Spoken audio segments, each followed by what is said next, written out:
বিভিন্ন বিষয়গুলো আলোচনা করেছি।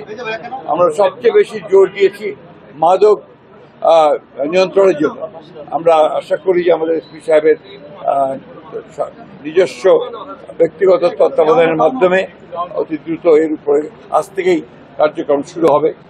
তৃতীয়ত আমরা জোর দিয়েছি একটা যে হাসপাতাল আছে, সেই হাসপাতালের সেবা উন্নত করবার জন্য আমরা গুরুত্ব আরোপ করেছি। আমাদের ঠাকুরগাঁও পৌরসভার উন্নয়নের জন্য আপনার কাজ হয়েছে, কথা বলেছি। আজকে কৃষির উন্নয়নের জন্য আমরা কথা বলেছি, কাজ করেছি। অনেকগুলো প্রজেক্ট আছে, সেই প্রজেক্টগুলোকে বাস্তবায়িত করার জন্য দ্রুত ব্যবস্থা নেওয়া হবে। একই সঙ্গে আপনারা আমাদের যে খাদ্য নিরাপত্তা নিশ্চিত করার জন্য সেই ব্যবস্থাগুলো গ্রহণ করা হবে। এছাড়াও আমরা আপনার মহিলাদের আপনার যে সমস্ত উন্নয়ন কর্মসূচি আছে সেগুলোর ব্যাপারে কথা বলেছি। যুবকদের সেটা কথা বলেছি।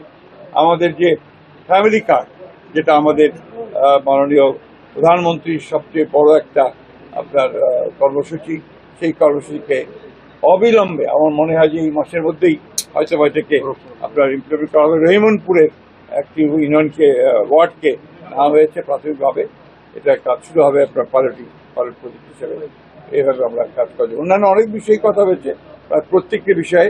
তবে আপনাদের জন্য একটা খারাপ খবর আছে যে আমাদের জেলা প্রশাসক আমাদের ছেড়ে চলে যাচ্ছেন ওনার ব্যক্তিগত সমস্যার কারণে। আমি ব্যক্তিগত মনে করি যে আমাদের জন্য অত্যন্ত প্রয়োজনীয় একজন সরকারি কর্মকর্তা ছিলেন। উনি থাকলে আমরা অনেক বেশি উপকৃত হতাম।